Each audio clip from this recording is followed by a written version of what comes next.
আর লাইলাতুল কদর তালাশ করতে হলে শেষ দশকটা ইতিকাফ করার চেষ্টা করুন। ইতিকাফ করতে পারলে আপনি লাইলাতুল কদর পেয়ে যাবেন ইনশাআল্লাহ। স্পেসিফিকলি বলা নাই 27শে রমজানই লাইলাতুল কদর হবে, স্পেসিফিকলি বলার সুযোগ নাই, মিস হতে পারে। নবীজি বলেছেন শেষ দশকের বেজোড় রাত 21, 23, 25, 27, 29 যে কোনো একটা রাত লাইলাতুল কদর হবে। এক রাত ইবাদত করবেন, সারা হাজার হাজার মাস ইবাদত করার নেকি পেয়ে যাবেন ইনশাআল্লাহ তাআলা। এই রাতে দোয়া করলে দোয়া কবুল হয়ে যায়।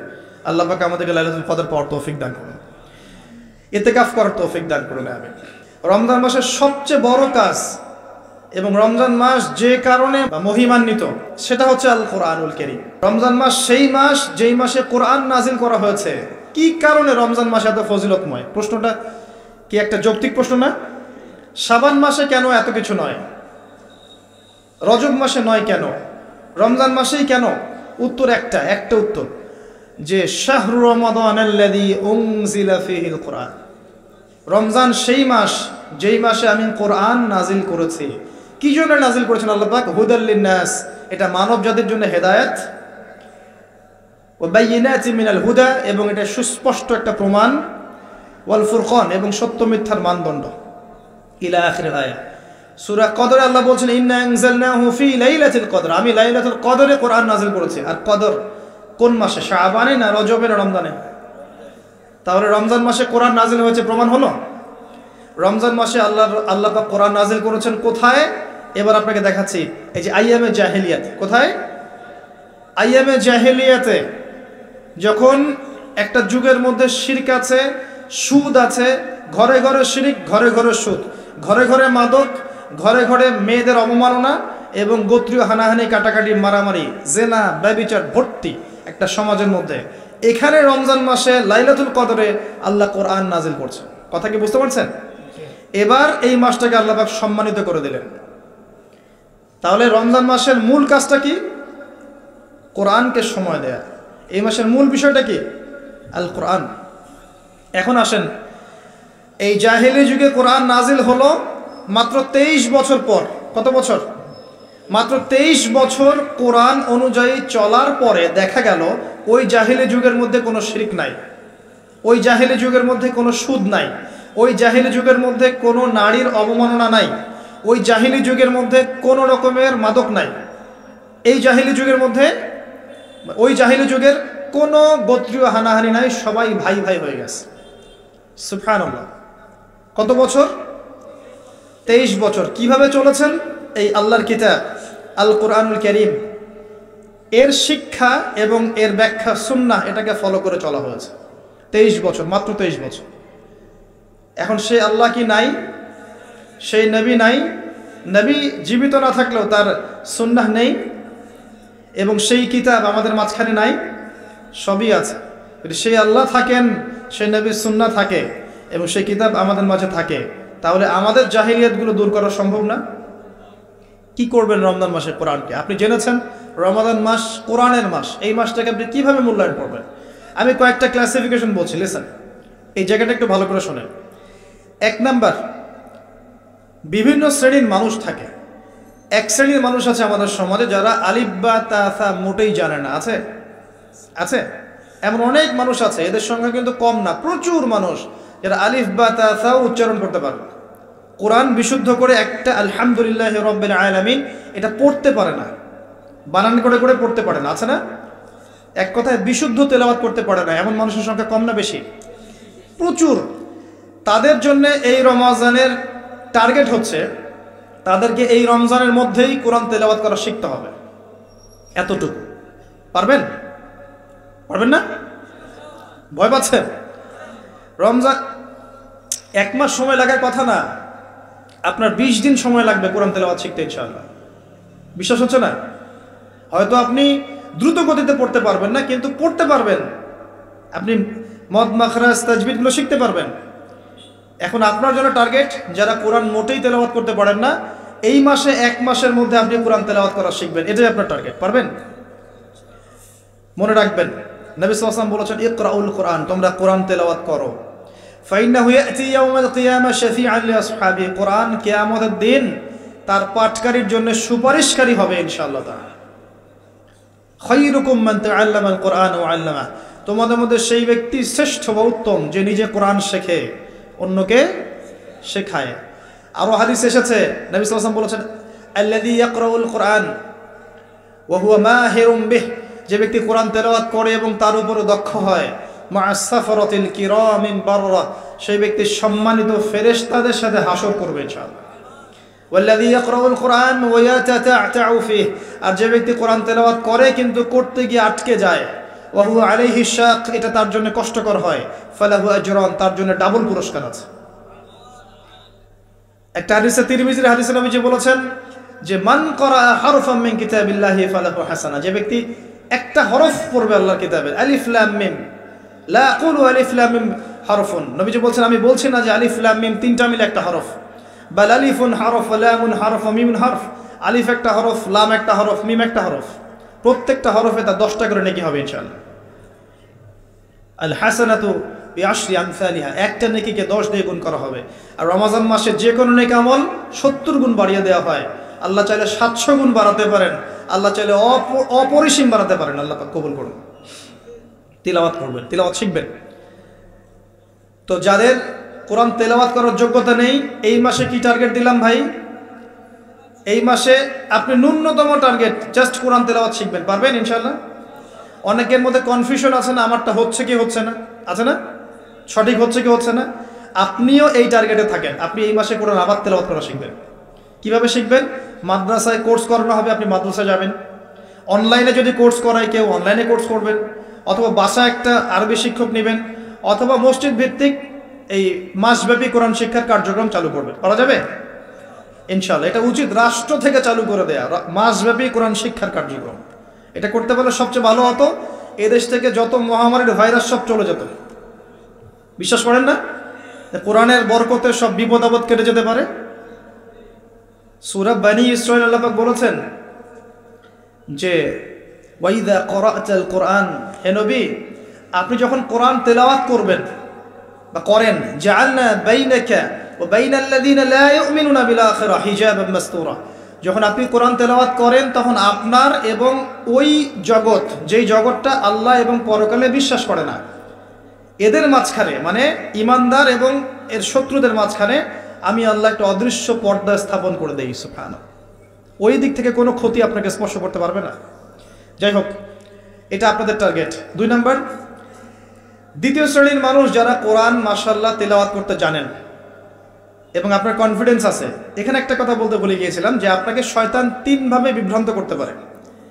একটা হচ্ছে শয়তান কিন্তু আপনাকে বোঝাতে পারে যে আপনি অনেক জানেন, আপনার জানার দরকার নাই, এটা শয়তান আপনাকে বোঝাতে পারে। 2 নাম্বার বোঝাতে পারে যে আপনার দ্বারা হবে না, আপনি পারবেন না। আমার কথাটা মনে রাখেন। 3 নাম্বার বোঝাতে পারে যে আমার অনেক সময় পড়ে আছে, পড়ে শিখে নেবে, এত তাড়াহুড়োর কি আছে। এই 3টা অস্ত্র শয়তানের বড় বড়। আরেকটা অস্ত্র আছে 4 নাম্বার, সেটা হলো শিখতে গিয়ে দেখবেন শয়তান ওয়াসওয়াসা দিবে, এই টিচার ভালো না, ওস্তাদ ভালো না। এটা একটা ওয়াসওয়াসা। উস্তাদের হাতে নিজেকে ছেড়ে দিতে হবে, তারপরে সে বুঝবে আপনাকে কোন পথে নিয়ে যেতে হবে। নবী মূসা আলাইহিস সালাম যখন এসেছিলেন খিদর আলাইহিস সালামের কাছে, হাল আত্তাবিউকা আন তুআল্লিমানি মিম্মা উল্লিমতা রুশদা, তিনি এসে বলেছেন, হে খিদর আমি কি আপনার সাথে থাকতে পারি এই শর্তে যে আল্লাহ আপনাকে যে জ্ঞান শিখিয়েছেন আমাকে শেখাবেন? তখন খিদর আলাইহিস সালাম বলছেন, ইন্নাকা লান তাস্তাতিআ মা'ইয়া সাবরা, তুমি তো আমার সাথে ধৈর্য ধরতে পারবে না। ধৈর্য ধরে ওস্তাদের কাছে সুপর্দ করতে হয়, তারপরে জ্ঞান পাওয়া যাবে ইনশাআল্লাহ। এত অস্থির হলে হবে না।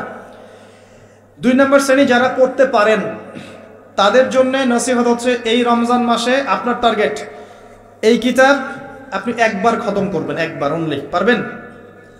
অনলি একবার। প্রত্যেক দিন আপনি 1 পারা করে পড়বেন, প্রত্যেক দিন 1 পারা, 30 দিন 30 পারা। সম্ভব? খুব কঠিন? পারা যাবে না ইনশাআল্লাহ। আল্লাহ পাক তৌফিক দান করুন। আবারও বলছি, কোরআন তেলাওয়াত করলে আপনি প্রত্যেক হরফে 10 নেকি পাবেন। আপনি এই কোরআন আপনার পক্ষে সুপারিশ করবে, আপনি সম্মানিত ফেরেশতার সাথে হাসর করবেন। ইন্নাল্লাহা ইয়ারফাউ বিহাযাল কিতাবি আকওয়ামান ওয়া ইয়াদাউ বিহিল আখারিন, বহু সম্প্রদায়কে আল্লাহ পাক এই কোরআনের মাধ্যমে সম্মানিত করেন, অনেককে অপদস্থ করেন। হাফেজে কোরআনদেরকে বলা হবে ইকরা ওয়ারতাক, তোমরা পড়ো, উঠতে থাকো। আইনা মানজিলাতাক, তোমার আসন হবে, মঞ্জিল হবে, ইলা আখিরি আয়াতিন তাকরাউহা, তুমি যেখানে তেলাওয়াত করা থামবে সেখানে জান্নাতে ওই উচ্চ আসনে তোমাকে বসানো হবে। কেউ যদি 500টা আয়াত পড়ে 500 তলা বাড়ি দেওয়া হবে জান্নাতে। কেউ যদি 1000 আয়াত পড়তে পারে 1000 তলা বাড়ি দেওয়া হবে জান্নাতে ইনশাআল্লাহ তাআলা। আর কিছু নেকি আছে, যেমন আপনি যদি সূরা বাকারা পড়েন আপনার ঘরের মধ্যে শয়তান আসবে না ইনশাআল্লাহ, আপনার জীবনে বরকত হবে। আপনি আয়াতুল কুরসি পড়েন প্রত্যেক ফরজ নামাজের পরে, আপনার মৃত্যু ছাড়া জান্নাতে যাওয়ার কোনো বাধা নাই। সূরা মুলক পড়েন রাতের বেলা, এটা আপনাকে কবরের আযাব থেকে বাঁচাবে। সূরা কাহফ পড়েন প্রথম 10 আয়াত শেষ 10 আয়াত, আল্লাহ পাক আপনাকে দাজ্জালের ফিতনা থেকে বাঁচাবে ইনশাআল্লাহ। সূরা ইয়াসিন পড়েন, আপনার হাজত পূর্ণ হয়ে যেতে পারে ইনশাআল্লাহ তাআলা। আপনি সূরা বাকারার শেষের আয়াতগুলো পড়েন 3টা আয়াত, সারা রাত নফল নামাজের নেকি পাবেন। অনেক ফজিলত, এটা বলে শেষ করতে পারবো না, আমি গুটিয়ে নিচ্ছি। যারা কোরআন তেলাওয়াত করতে পারেন তাদের জন্য কোরআনময় রমাদান হচ্ছে, আপনারা কোরআন এক পারা করে পার ডে পড়বেন, একবার খতম দিবেন, পারা যাবে? আল্লাহ পাক তৌফিক দান করুন। 3 নাম্বার, তারা যারা হাফেজে কোরআন, তাদের টাস্ক হচ্ছে এই কোরআন রমজান মাসে পুরোটা আবার হিফসের চর্চা করবেন। অনেক সময় ইয়াদদাশ কমে যায় না, অনেকে আবার ভুলে যায় না। হাফেজদের প্রতি নসিহত হচ্ছে এই মাসে আপনি পুরো কোরআনটাকে আবার রিগেইন করবেন, রিভাইজ করবেন, চর্চা করবেন, আবার আগের জায়গায় ফিরিয়ে নিয়ে আসবেন, পারবেন ইনশাআল্লাহ। আল্লাহ তৌফিক দান করবেন। এবং সম্ভব হলে তারাবির নামাজ পড়ান, যারা তারাবির নামাজ পড়ায় তারা সৌভাগ্যবান, তারা পুরো কোরআনটা হিফজ করার সুযোগটা পেয়ে যায়। আল্লাহ পাক তাদেরকে তৌফিক দান করুন। এখানে একটা কথা বলবো আমি 1 মিনিটে, যে ইমাম খতিব মুয়াজ্জিন যারা আছেন তাদের ভালো ভাতার ব্যবস্থা করবেন, তাদের পরিবারের ভরণ পোষণের জন্য ভালো অঙ্কের ভাতার ব্যবস্থা করবেন। সব কিছুর দাম বাড়বে, তাদের ভাতা বাড়বেন, এটা হতে পারে না। তাদের জন্য, তাদের পক্ষে যদি কথা বলার কেউ না থাকে, আমি কথা বলছি, তাদের জন্যে আপনি ভালো অঙ্কের ভাতার ব্যবস্থা করবেন, তাদেরকে যেন পরিবার নিয়ে টেনশন করতে না হয়। নামাজ পড়াবেন, তারাবি পড়াবেন, খুতবা দিবেন, দিনের প্রচার করবেন, আপনি তার পরিবারের দায়িত্ব নিয়ে নেবেন, পারবেন? এটা করতে না পারলে তো আল কোরআন আলো ঘরে ঘরে জ্বলবে না। কোরআনওয়ালা মানুষের যদি সমস্যা থাকে তাহলে কোরআনের কথা কে বলবে, কে নামাজ পড়াবে, আর কে আপনাকে তারাবি পড়াবে? তারা অনেক মাজলুম এবং অসহায়, তারা মুখ ফুটে অনেক কথা বলতে পারে না, তাদের পক্ষে কথা বলার মানুষ খুব কম। তাদেরকে ভালো অঙ্কের অনারিয়ামের ব্যবস্থা করবেন, এটা করা উচিত আমাদের সবার। একটা ইমামের বেতন 5,000 10,000 টাকা, কিভাবে সংসার চলবে? সংসার চলতে পারে না। আল্লাহ পাক তাদেরকে প্রশস্ত রিজিকের ব্যবস্থা করুন, আমিন।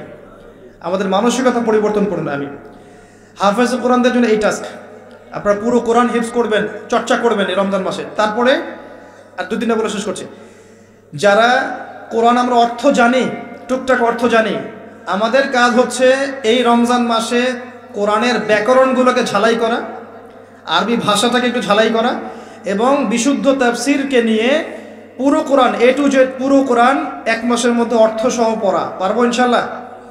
যারা আমরা অর্থ সহ পড়তে আগ্রহী আর টুকটাক আরবি ব্যাকরণ ভাষা জানি, তাদের উপর দায়িত্ব হচ্ছে এই রমজান মাসে পুরো কোরআনটা অর্থ সহ পড়ার চেষ্টা করা। আল্লাহ পাক আমাকে আপনাদের সবাইকে তৌফিক দান।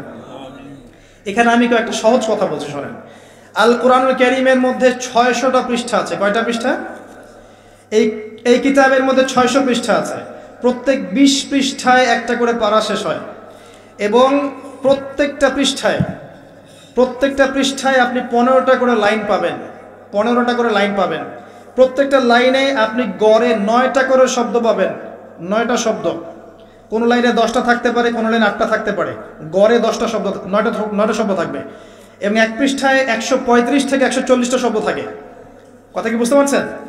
এভাবে হিসাব করলে দেখা যায় যে এই 600 পৃষ্ঠার কিতাবের মধ্যে সব মিলিয়ে শব্দ আছে 77,800টা। কতটা? 77,800টা, অ্যাপ্রক্সিমেটলি 78,000 শব্দ। কিন্তু সুসংবাদ হচ্ছে এই সমস্ত শব্দগুলোই নতুন নতুন শব্দ নয়, বরং এই শব্দগুলো বের হয়েছে মাত্র 4,500 শব্দ থেকে। সুবহানাল্লাহ, চিন্তা করতে পারেন? মাত্র 4,500 শব্দ থেকে এই সমস্ত শব্দগুলো বের হয়েছে। এই শব্দগুলো আবার 3 ভাগে বিভক্ত। একগুলো হচ্ছে নাউন্স বা বিশেষ্য বা ইসম, একগুলো হচ্ছে ফিল বা ক্রিয়া, একগুলো আছে হরফ বা প্রিপোজিশন বা অব্যয়, এই টাইপের। এর মধ্যে মাত্র 200 থেকে 300টা মাজদার যদি আপনি জানেন, এবং একটা শব্দ থেকে অনেকগুলো শব্দ তৈরি করার এই ব্যাকরণের টেকনিকটা যদি শিখতে পারেন, আপনি ইনশাআল্লাহ তাআলা অল্প সময়ের মধ্যেই দেখবেন আল কোরআনের মিনিমাম অর্ধেক অর্থ আপনি বুঝতে পারছেন। এটা এত সহজ আলহামদুলিল্লাহ। অনেকে বলবেন যে এটা তো আগে শুনি নাই, নতুন নতুন মেথড আসছে না, FM মেথড, এই মেথড সেই মেথড আসছে না। আরবি ভাষা নিয়েও চর্চা হয়, মেথড বের হয়। আরবি ভাষা নিয়ে কোরআন নিয়েও অনেক গবেষণা চলছে এবং নতুন নতুন অনেক কোর্স এবং বই লঞ্চ হচ্ছে। এগুলো ঘাটাঘাটি করেন, আপনি দেখবেন যে কোরআনটাকে আল্লাহ পাক সহজ করেছেন। আল্লাহ পাক এটাই বলেছেন, ওয়ালাকাদ ইয়াসসারনাল কোরআনা লিযিকরি ফাহাল মিন মুদ্দাকির। কোরআনকে আমি বোঝার জন্য সহজ করেছি, কেউ কি আছো উপদেশ গ্রহণকারী? আপনি এই ব্যাকরণগুলো শেখেন। আমি একটা ওয়েবসাইটের নাম বলে দিচ্ছি, www.understandquran.com। দেখেন এখানে সব ভিডিওসগুলো দেওয়া আছে, সময় নিয়ে খালি দেখেন। ইংরেজি ভাষা দেওয়া আছে, উর্দু ভাষা দেওয়া আছে, আপনি বুঝবেন। সহজ উর্দু, সহজ ইংরেজি, আপনি পারবেন ইনশাআল্লাহ তাআলা। একটু সময় দেন, 6টা মাস 1টা বছর সময় দেন, আপনি ইনশাআল্লাহ আল কোরআনের মিনিমাম 60 থেকে 70% অর্থ করতে পারবেন ইনশাআল্লাহ তাআলা। বাকি যেগুলো পারবেন না সেগুলো একটু কঠিন, সেগুলো আপনাকে আরও উচ্চ লেভেলের বই পড়তে হবে, আলেম ওলামার কাছে গিয়ে পড়ে থাকতে হবে, গ্রামার শিখতে হবে, ব্যাকরণগুলো শিখতে হবে। আস্তে আস্তে আস্তে আপনি পারবেন ইনশাআল্লাহ। শুধু সূরা ফাতিহাতে যে কয়টা শব্দ আছে, 19টা 20টার মতো শব্দ থাকতে পারে। এই শব্দগুলো কোরআনে ঘুরে ঘুরে এসেছে প্রায় 7800 বার। কতবার? 7800 বার। এই শব্দগুলো আলহামদু লিল্লাহি মালিক আর রহমান আর রহিম ইয়াকা ওয়া না'বুদু নাস্তাঈন, এই শব্দগুলো ঘুরে ঘুরে কোরআনে এসেছে প্রায় 7800 বার। আপনি সূরা ফাতিহার অর্থ জানেন, অর্থ হচ্ছে আপনি কোরআনের 7800টা অর্থ জানেন। মজা করে শেখেন, এনজয় করে শেখেন, দেখবেন অনেক কোর্স আছে, এগুলো ঘাটেন, আলেম ওলামার কাছে যান, কম্বাইন্ড করেন, চর্চা করেন, আপনি পারবেন ইনশাআল্লাহ। পারবেন না এটা হতে পারেন, আপনি পারবেন, আপনার দ্বারাই হবে ইনশাআল্লাহ তাআলা। আল্লাহ পাক কবুল করুন। তাই যারা আমরা টুকটাক আরবি ব্যাকরণ শিখতে পারি বা জানি বা চর্চা করি, তাদের উচিত রমজান মাসে এটাকে চর্চা করা এবং শুরু থেকে শেষ পর্যন্ত অর্থটা পড়া। যেটা আপনার কাছে বিশুদ্ধ তাফসীর মনে হয়, হোক মারিফুল কোরআন বা ইবনে কাসির বা জালালাইন, যেটা আপনার কাছে ভালো লাগে সেটা নেন বা একাধিক তাফসীর নেন। প্রতিদিন এক পারা করে আপনি অর্থ পড়ার চেষ্টা করেন, ইনশাআল্লাহ 1 মাসে একবার কোরআনের অর্থ পড়া যাবে ইনশাআল্লাহ তাআলা। আল্লাহ পাক আমাদের সবাইকে আল কোরআন অর্থ বোঝার তৌফিক দান করুন, আমিন। এরপরে আমরা কোরআনের আদেশ এবং নিষেধগুলোকে রমজান মাসে মানব। সমস্ত কোরআনের আদেশ মানার চেষ্টা করব। নামাজ হোক, রোজা হোক, হজ জাকাত হোক, আপনার সত্য কথা বলা, পিতামাতার খেদমত করা, প্রতিবেশীর হক, সমস্ত সৎ বিষয়গুলো আমরা করার চেষ্টা করব ইনশাআল্লাহ তাআলা। একই সাথে কোরআনে যত নিষেধ করা আছে, যত হারাম নিষেধ করা আছে, শিরিক করো না, বেদাত করো না, হারাম খেও না, চুরি করো না, সুদ খেও না, জেনা করো না ইত্যাদি, এগুলো ছেড়ে দেবো ইনশাআল্লাহ। আল্লাহ পাক তৌফিক দান করুন। এবং সর্বশেষ কথা, এই রমজান মাসকে কোরআনময় করতে হলে কোরআনের দাওয়াত আমাদের সবার ঘরে ঘরে পৌঁছাতে হবে।